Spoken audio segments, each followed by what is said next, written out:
Mi nombre es Guadalupe, tengo 65 años y esta es la historia de cómo un diploma me costó el matrimonio y me devolvió la vida. Mi padre era alcohólico, de esos que llegaban a casa a las 2 de la madrugada, tambaleándose y chocando contra las paredes. Mi madre fingió no ver durante años, hasta que ya no hubo manera de seguir fingiendo. A los 15 años ya trabajaba en la tiendita del señor Antonio porque alguien tenía que llevar dinero a casa. La rutina era siempre la misma: despertarse a las 5 de la mañana, hacer café, dejar todo listo para mi madre y mi hermanito Carliños, que tenía 9 años, ir a trabajar hasta las 6 de la tarde y volver a casa para cuidar de todo. Mi padre siempre prometía que iba a dejar de beber, especialmente los lunes, cuando estaba de resaca y se sentía culpable. Decía que iba a buscar trabajo, que todo iba a mejorar. Mentira. El martes ya estaba borracho otra vez. Cuando mi madre empezó a toser sangre, supe que la cosa iba en serio. Ella intentaba esconderlo. Se limpiaba rápido la boca con un pañuelo, pero yo lo veía. Carliños también lo veía y tenía esa mirada asustada de niño que no entiende por qué su madre está enferma y su padre no hace nada. Yo la llevaba al centro de salud. Pasábamos horas en la fila esperando y el médico siempre decía lo mismo: reposo y medicamento. Medicamento caro y reposo que ella no podía permitirse porque tenía que encargarse de la casa. Era yo quien bañaba a Carliños, quien revisaba si había hecho la tarea, quien lo llevaba a la escuela cuando llovía mucho. Mi madre estaba cada vez más débil, tosía toda la noche y yo me quedaba despierta escuchándola luchar por respirar. Por la mañana tenía que fingir que todo estaba normal, preparar el café, alistar el uniforme de mi hermano, irme a trabajar. Mi padre, cuando estaba en casa, solo se quejaba del ruido de la tos. Decía que se tomara un jarabe y que dejara la tontería. Lo peor era cuando mi padre llegaba borracho y agresivo. No nos golpeaba, pero gritaba, rompía cosas, despertaba a todos. Mi madre lloraba bajito para no empeorar las cosas. Carliños se escondía debajo de la cama y yo me quedaba en la sala enfrentándolo hasta que se cansaba y se desmayaba en el sofá. Al día siguiente no recordaba nada o fingía no recordar. Limpiábamos los pedazos rotos, arreglábamos lo que podíamos y seguíamos la vida como si nada hubiera pasado. Fue en esa época que conocí a Rafael. Un día apareció en la tiendita buscando a alguien para trabajar en su tienda. Yo le estaba contando al señor Antonio que tendría que faltar porque mi madre estaba muy mal. Y Rafael escuchó. Me ofreció trabajo de inmediato. Dijo que pagaría mejor y que podría llevar a mi madre al médico en los ratos libres. Parecía un milagro. 2 años después, nos casamos en una ceremonia sencilla. Mi madre ya estaba muy débil, pero logró asistir. Mi padre apareció borracho y casi lo arruina todo, pero Rafael fue educado con él. Me casé embarazada de Julia. Rafael fue un buen esposo al principio. Me ayudaba con las tareas de casa, visitaba a mi madre en el hospital. Cuando nació Julia, me dediqué completamente a ella. Trabajaba en la tienda por la mañana, cuidaba de la bebé por la tarde y aún iba a ver a mi madre todos los días. Cuando mi madre murió, fue Rafael quien organizó el velorio, quien pagó todos los gastos. Yo estaba destrozada y embarazada de Pedro. Mi padre apareció en el velorio, lloró mucho, prometió que cambiaría.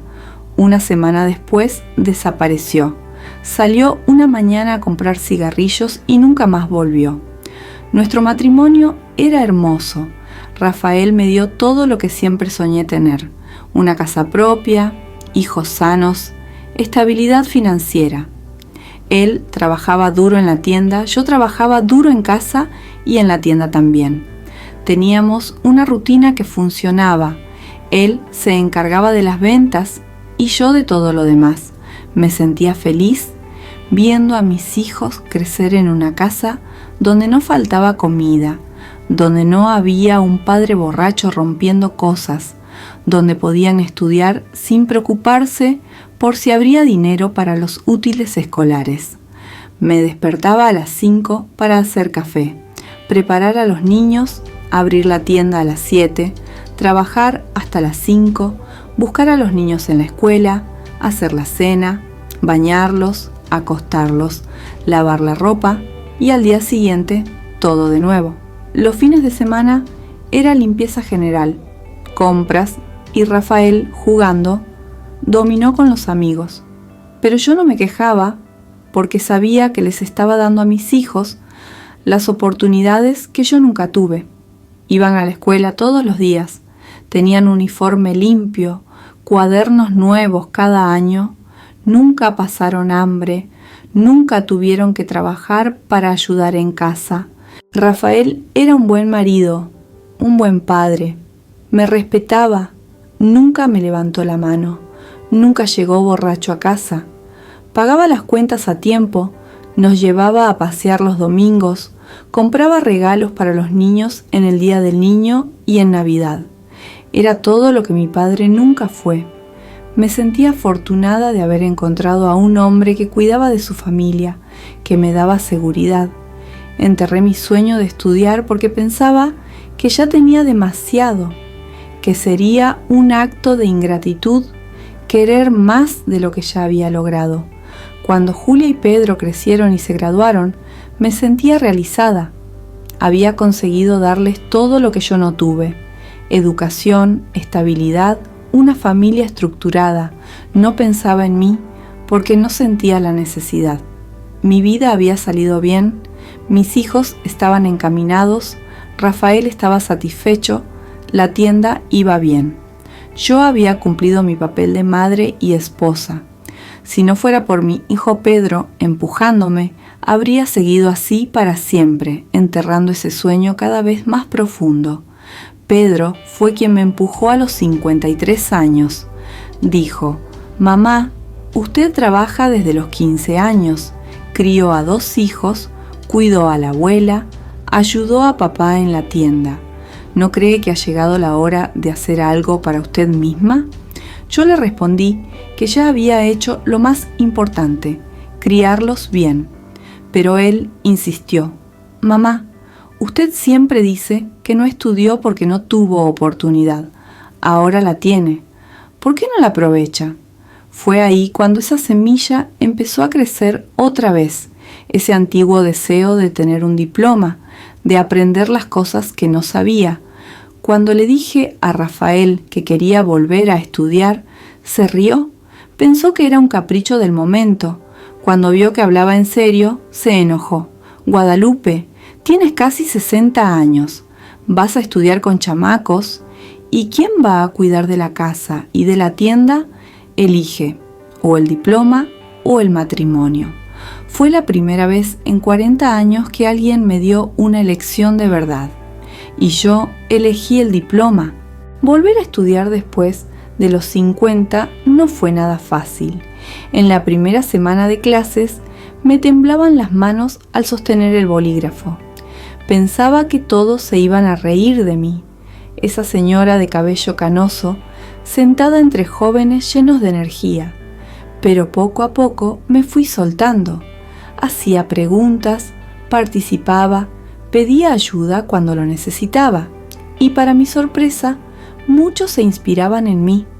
Los profesores me llamaban Doña Guadalupe, con un respeto que me hacía sonreír por dentro. Cada lección que aprendía era un paso hacia aquella chica de 18 años que tuvo que abandonar todo para cuidar de la familia. Rafael no lo hizo fácil. Decía que yo ya estaba muy vieja, que eso era una pérdida de tiempo. Empezó a salir más, a volverse distante, como si quisiera castigarme por haber elegido un sueño. A veces lloraba a escondidas, pero igual iba, firme, con la mochila al hombro y los ojos llenos de determinación. Mis hijos, en cambio, me daban fuerzas. Mi hija me ayudaba con las lecturas. Mi hijo revisaba mis trabajos. El día que saqué mi primer 9 en un examen, hicieron un pastel con felicidades, mamá estudiante, escrito en glaseado. Fue ahí que entendí, no estaba sola. El divorcio fue complicado. Rafael le dijo a todo el mundo que yo estaba loca, que había abandonado a la familia por un capricho. Perdí algunas amistades.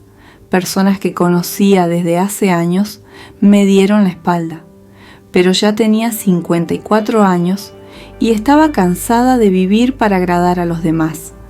Me matriculé en la carrera de letras en una universidad pública. Fueron 7 años difíciles. Yo era la mayor del grupo. Los compañeros me llamaban tía o abuela. Algunos profesores tenían paciencia conmigo. Otros pensaban que estaba ocupando el lugar de un joven. Estudiaba de madrugada porque trabajaba durante el día para mantenerme. Vivía en un apartamento pequeño, cocinaba mi propia comida, lavaba mi propia ropa. Por primera vez en la vida cuidaba solo de mí. El día de la graduación fue emocionante. Julia y Pedro estaban ahí, llorando de orgullo. Incluso algunos nietos fueron. Cuando dijeron mi nombre, toda la clase se levantó para aplaudir. Tenía 60 años, sosteniendo un diploma de verdad, mi diploma. Rafael estaba al fondo del auditorio. Había ido a escondidas, pero yo lo vi. Meses después me buscó, dijo que ya había aprobado mi punto y que podía volver a casa. Le dije, Rafael, gracias por todo lo que hiciste por mí en el pasado, pero ahora sé quién soy. Y esa mujer no acepta ultimátums. Cuando subí al escenario de la graduación, con el diploma en las manos y los ojos llorosos, sentí que todos los sacrificios habían valido la pena. La ausencia de Rafael dolió, claro, pero fue un silencio que gritó mi libertad. Miré a mis hijos, que aplaudían de pie, y pensé, lo logré. Me tardé, tropecé, casi desistí, pero fui hasta el final. La niña que dejó los estudios a los 18, la madre que enterró a su propia madre, la esposa que eligió su sueño, en lugar de complacer a un hombre, todas esas versiones de mí estaban ahí, en ese escenario, completas. Y por primera vez en la vida me sentí completa. Después de la graduación vino un vacío diferente. No era tristeza, era silencio, un silencio bueno. Me vi con tiempo para mí, sin alguien diciéndome lo que podía o no hacer. Empecé a cuidar mi salud, caminar todas las mañanas, leer libros que siempre quise, sentarme en el sofá sin prisa, tomar un café caliente mirando el cielo del balcón. A veces sentía nostalgia de la rutina antigua, del ajetreo con los hijos pequeños, de las ollas en el fuego y el ruido de la casa llena. Pero era una nostalgia buena, de esas que no duelen, solo hacen que sonrías con los ojos cerrados. Pronto recibí una propuesta para dar charlas en escuelas de la comunidad, contando mi historia. La primera vez que conté, temblé como vara verde, pero cuando vi niñas jóvenes, con los ojos abiertos, algunas hasta llorando, me di cuenta que mi voz tenía fuerza. Empecé a hablar más, a escribir pequeños textos, hasta que publiqué mi primer artículo en un periódico local con el título «Nunca es tarde para elegir». Y no lo es. En cada charla, en cada mujer que me abrazaba al final diciendo «Gracias por no rendirte», sentía que mi diploma era solo el comienzo de mi misión de incentivar a otras mujeres a priorizarse. Hoy, a los 65 años, soy una mujer independiente, con el alma ligera y el corazón en paz. No porque mi vida haya sido fácil, sino porque aprendí a elegir por mí. Tengo una nieta que se enorgullece de la abuela graduada, como ella dice con esa sonrisa sin dientes. Mis hijos me tratan como una heroína y hasta los vecinos pasan para pedir consejos. El amor, si viene, que venga por elección y no por necesidad. Ya no acepto menos de lo que merezco, porque vivir para los demás fue un tiempo que pasó. Ahora es mi turno. Hay días que me encuentro recordando a la niña de trenzas, allá en la tienda del señor Antonio, contando monedas en la caja y escondiendo el miedo en la sonrisa. Si pudiera hablar con ella hoy, le diría que no tenga vergüenza del dolor, pero también que no olvide lo que sueña cuando apoya la cabeza en la almohada, porque soñar no es tontería. Soñar es resistencia, y realizar un sueño a los 60 es una forma bonita de decir, sobreviví. Una vez, en una charla, una joven levantó la mano y preguntó si me arrepentía de haber dejado mi matrimonio. Respondí con firmeza, pero con dulzura. No me arrepiento de haber amado. Me arrepiento de haberme olvidado por tanto tiempo. Y eso vale para todo en la vida. Durante años fui hija, hermana, madre, esposa, empleada. Me faltaba ser solo yo. Y cuando finalmente fui solo Guadalupe, descubrí a la mujer fuerte, inteligente y llena de vida que siempre estuvo ahí, esperando su turno para florecer. Hoy escribo mi segundo artículo, hablo en círculos de mujeres en el barrio y ayudo a otras señoras a volver a estudiar. Una de ellas, doña Cida, tiene 72 años y ahora está en la secundaria. Ella me dijo otro día, Guadalupe, encendiste la vela que ni sabía que existía dentro de mí. Y eso es, mi misión ahora es esa, encender velas. Porque la vida, por más dura que haya sido, todavía está hecha de luz. Y si depende de mí, ninguna mujer va a envejecer pensando que es demasiado tarde para soñar. Mis hijos, mis hijos, fueron los primeros en ver mi transformación.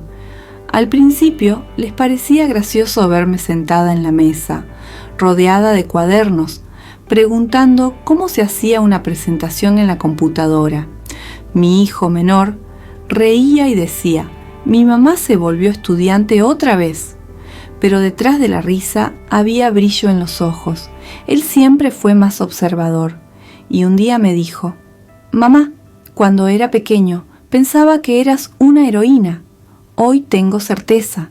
El día de mi graduación, mi hija me abrazó tan fuerte que casi no pude respirar. Llorando, me dijo al oído, tú eres el mayor ejemplo que tengo. Me enseñaste que uno se puede reconstruir a cualquier edad. Y ahí supe que había tomado la decisión correcta. No solo por mí, sino también por ellos. No quería que mis hijos cargaran con la idea de que el amor es un sacrificio silencioso o que los sueños tienen fecha de caducidad. Quería que supieran que la valentía también es herencia. Hoy me presentan con orgullo. Esta es mi mamá, graduada a los 60. Y siempre hay alguien que abre la boca, sorprendido, como si fuera imposible. Pero para ellos ya no lo es, porque lo vieron de cerca. Me vieron con ojeras estudiando de madrugada, con miedo de no poder, con el corazón roto, pero decidida. Y ahora, cuando hablan de mí, no solo dicen que soy una buena madre, dicen que soy inspiración, y eso vale más que cualquier título en el mundo. No todo fue fácil de digerir. Renunciar a un matrimonio de décadas no es algo que se haga sin dolor. Rafael fue un buen esposo. Sí, a diferencia de mi padre, nunca levantó la mano, nunca llegó borracho a la madrugada, nunca nos dejó faltar nada. Era trabajador, responsable y por muchos años mi puerto seguro. Pero también era un hombre de límites estrechos. Me amaba dentro de lo que conocía como amor y acepté ese amor por mucho tiempo, porque pensé que era suficiente, hasta darme cuenta que había un espacio dentro de mí que seguía vacío, el espacio de mis propios sueños. No le guardo rencor, al contrario, estoy agradecida. Fue con él que crié a mis hijos, Fue a su lado que vencí tantas batallas de la vida adulta, pero cuando me dio ese ultimátum, o el diploma, o él, algo dentro de mí se encendió. Una llama antigua que venía de la niña de 15 años que tuvo que abandonar los estudios para cuidar a la familia. No podía apagar esa llama otra vez, no por miedo, no por culpa, y aunque con el corazón apretado, me elegí a mí. Por primera vez, sin excusas, sin esconderme detrás de nadie. Hoy, mirando atrás, sé que tomé la decisión correcta. No porque él haya sido un hombre malo, no lo fue, sino porque había llegado el momento de ser protagonista de mi propia historia. Y eso no es egoísmo, es liberación. A veces el amor también se despide. A veces la vida exige que cerremos una puerta que siempre pareció segura para poder abrir la ventana que da al alma. Y ahí dentro, por primera vez, me vi completa. Concluir este camino no fue solo recibir un diploma, fue reconectarme con la mujer que siempre existió en mí, pero que tantas veces fue silenciada, dejada para después. Soy Guadalupe, tengo 65 años y puedo decir con toda certeza, nunca es tarde para empezar de nuevo. Nunca es tarde para elegirte a ti misma. No importa cuánto tiempo haya pasado, cuántas pérdidas hayas enfrentado, cuántas veces te hayan dicho que no era posible, todavía hay tiempo. Mientras haya vida, hay camino. Si esta historia tocó tu corazón, si conoces a alguien que necesita escuchar esto, comparte. Suscríbete aquí al canal para más historias reales e inspiradoras como la mía y deja tu like para que este mensaje llegue a más mujeres que, como yo, pensaban que ya era demasiado tarde. Hasta la próxima.